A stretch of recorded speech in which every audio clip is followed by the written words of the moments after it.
Méditation, méditation.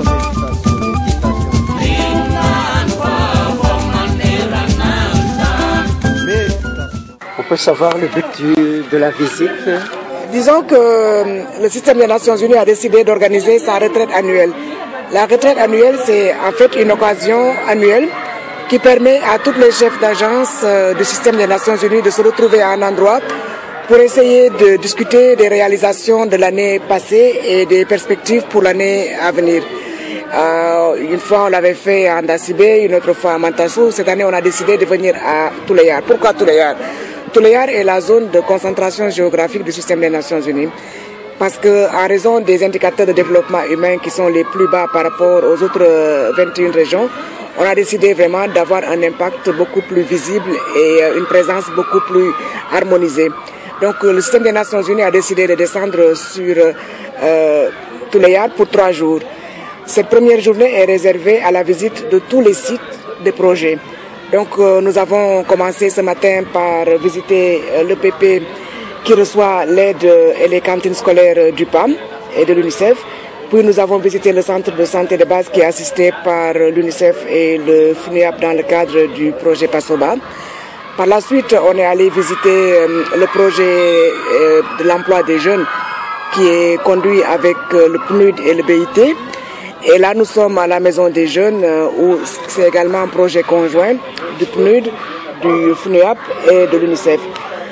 Nous sommes donc au centre, à la Maison des Jeunes de Touleyar, qui reçoit à peu près 300 personnes par semaine. On parle de 10 000 personnes par année. Et on est venu visiter les installations qui ont été réalisées à travers ce projet conjoint. Il y a un terrain de basket mixte avec le volley. On a des blocs sanitaires et on a également donné du matériel pour permettre aux jeunes de s'épanouir et qui comprennent des jeux de société, le baby-foot, le billard, mais aussi le tennis de table, le ping-pong. Et on a mis aussi à la disposition du matériel pédagogique et du matériel audiovisuel pour permettre des animations, mais également des formations des jeunes sur les risques liés aux grossesses précoces, sur l'alcoolisme et également la toxicomanie.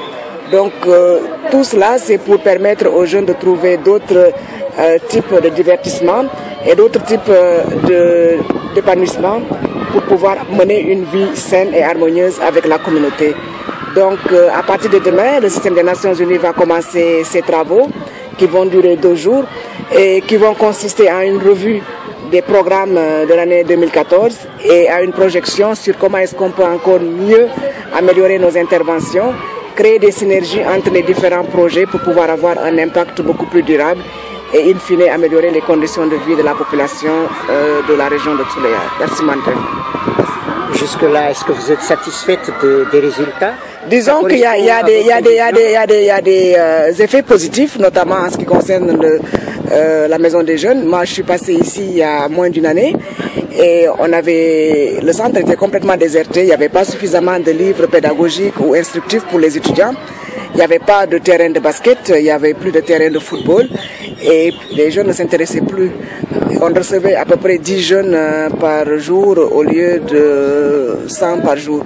Et donc là, je vois vraiment une nette amélioration, ne serait-ce que du taux de participation des jeunes aux travaux, mais également au sport, ce qui quand même les incite à mener une vie sportive et une vie disons, sociale beaucoup plus saine.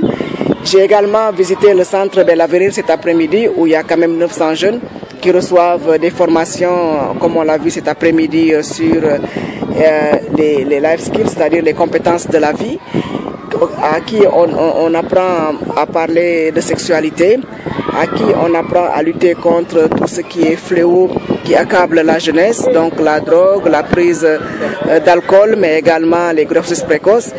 Et on a visité aussi des cantines scolaires où on a quand même 430 enfants qui viennent tous les jours et qui reçoivent un repas, qui leur permettent d'avoir, disons, les apports calorifiques dont ils ont besoin pour mener une vie équilibrée, mais surtout pour améliorer leur capacité d'apprentissage et leurs compétences à l'école. Et ces cantines contribuent également à l'amélioration du taux net de scolarisation qui est un des plus bas du pays avec moins de 60%, et surtout de réduire considérablement le taux d'abandon et également de permettre aux filles surtout de continuer l'école et de ne pas, disons, être victimes des mariages précoces ou des grossesses précoces. Il y a des choses à améliorer. On peut encore créer beaucoup plus de synergie, notamment dans l'emploi des jeunes, où aujourd'hui seul l'UNICEF et l'UPIT et le PRU travaillent. On essaie de voir comment intéresser également l'OMS dans la gestion de ces centres d'enregistrement pour le travail des jeunes, mais également comment diversifier les activités en fonction des potentialités qui existent dans la région en termes de ressources minières, mais aussi en termes de ressources halieutiques et environnementales, et faire en sorte que la région serve d'abord de premier point d'entrée en matière de recrutement pour les sociétés qui sont déjà là et pour les futurs investisseurs. Donc l'idée, c'est vraiment de développer les capacités avec des jeunes pour pouvoir leur donner des opportunités d'emploi et de ne pas vraiment être frustrés lorsqu'on demandera des formations beaucoup plus élevées en termes de connaissances et qui se retrouveront sur le bord de la route. Et quelque part, en aidant ces jeunes, nous participons au, disons, processus de réconciliation nationale, puisque ça permet de réconcilier les jeunes avec les élus, les jeunes avec le gouvernement, les jeunes avec les aînés, les jeunes avec les leaders religieux, mais également ça leur permet de se valoriser et de savoir qu'ils représentent le présent du pays et que sans eux, rien ne peut se faire. Et il est important également qu'ils sachent que c'est eux qui doivent assurer la relève, et tout dépend de la manière dont ils sont insérés au niveau économique et au niveau social. Parmi les sites que le PRU d'appui à Tuliar, quel est celui qui vous satisfait le plus? Bon, j'étais très contente de voir le centre de, disons, la maison des jeunes, parce que c'est là où il y a vraiment, la vie est là, on entend les bruits, les filles sont en train de jouer au basket, les locaux sont bien tenus, les jeunes ont accès à Internet, ça leur permet de chercher du travail, ça leur permet de chercher des informations dont ils ont besoin, et ça permet également de les retirer d'autres types de, disons, délinquance et peut-être de ne pas céder à l'alcool. Et ça, c'est un projet vraiment qui me tient à cœur parce que la plupart du matériel qui est aujourd'hui disponible ici a été livré par le PNUD.